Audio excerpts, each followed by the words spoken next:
خود ڈاکٹر ہمیں کہتے ہیں آپ نیند زیادہ کریں، جتنا آپ سوئیں گے آپ کا وائرس بھی سو رہا ہوگا اور وہ متحرک نہیں رہے گا، نقصان نہیں کرے گا. تو جب سونے کے ساتھ وہ سو جاتا ہے تو مرنے کے ساتھ تو مر بھی جاتا ہے.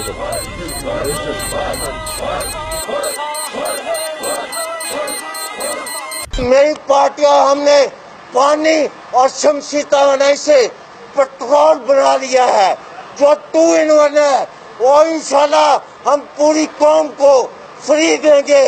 اور چینی بھی ہم نے شمسی توانائی سے تیار کر لی ہے. یہاں صرف یہ ہے کہ چینی صرف گنے سے تیار کی جاتی ہے. ہمیں آپ کوئی فروٹ دے دیں ہم اس سے چینی تیار کر دیں گے.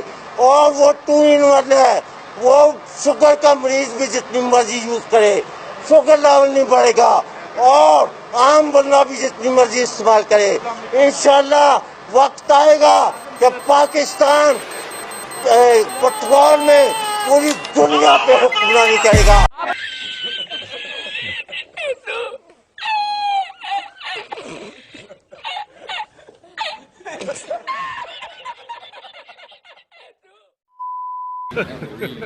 Hey, y'all, come look at this.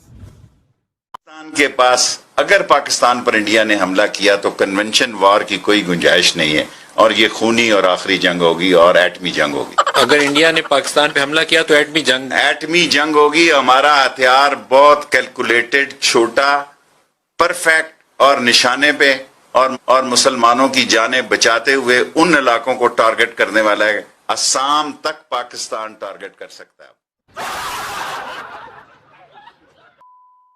Science کی یہ تھیوری جو ہے نا یہ درست نہیں ہے.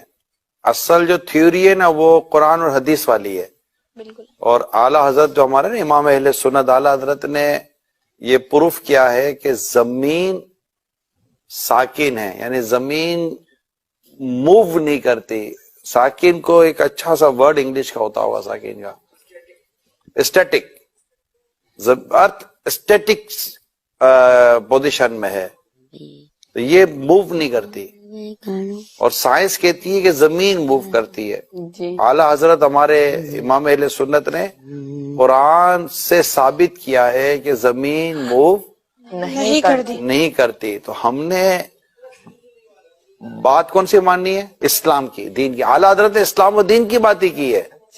ٹھیک ہے بیٹا، اور کوئی کوشچن ہے ذہن میں؟ تو پھر ہمارا صبح کے ٹائم پہ سورج آ جاتا ہے، پھر چاند آ جاتا ہے، تو پھر یہ سرکل کیسے چلتا ہے؟ سورج اور چاند تو یہ تو موو کر ہی رہے نا. مطلب سورج تو بیٹا دیکھیں سورج اپنی گول ہے، آپ نے دیکھا ہوگا نا ہے.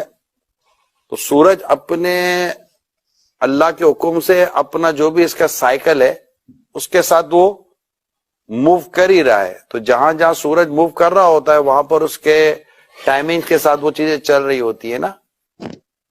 تو یہ سورج اور چاند کی جو گردش ہے، یہ سورج اور چاند کا جو آنا جانا ہے. اب سورج اور چاند کو یوں سمجھے کہ سورج غروب ہو جاتا ہے، جیسے ہمارے یہاں سے سورج غروب ہو گیا تو کہیں تو سورج طلوع ہوا نا بیٹا، جی سورج نظر آئے کہیں. تو یہ کہیں چاند سورج یہ سب اللہ تعالیٰ کے حکم سے اپنے وقت کے ساتھ ان کا نظام چل رہا ہوتا ہے. ہم نے ابھی کے ایپیسوڈ میں آج کے اس سیٹنگ میں صرف اس بات کو یاد کر لینا ہے، ہم اس کے بھی ڈیٹیل میں نہیں جاتے. ٹھیک ہے، ہمارا ٹاپک آج سائنس اور ارتھ نہیں ہے. ہم انشاءاللہ کبھی کسی دن سائنس اور ارتھ پر انشاءاللہ ہم اپنا پروگرام کریں گے. ٹھیک ہے بیٹا. لیکن آج چونکہ ایک بات چلی تھی کہ سورج ہمارے کہاں سے ہو گیا، زمین سے دور ہو گیا. ٹھیک ہے، اور آپ نے جیسے انہوں نے کہا کہ زمین ارتھ روٹیٹ کر رہی ہے، تو یہ چونکہ ابھی ہم نے شروع میں ڈسکشن ہوئی تو یہ چیزیں درست نہیں ہیں. زمین ساکن ہے، زمین اپنی جگہ پر رکی ہوئی ہے. اور یہی اسلام کا نظریہ، کس کا نظریہ بیٹا؟ اسلام کا نظریہ ہے. اور ہم نے اسی نظریے کو ہی یاد بھی کرنا ہے اور اسی پر ہم نے اپنا یقین رکھنا ہے. ٹھیک ہے بیٹا. تو اب دوسرا سوال لیں.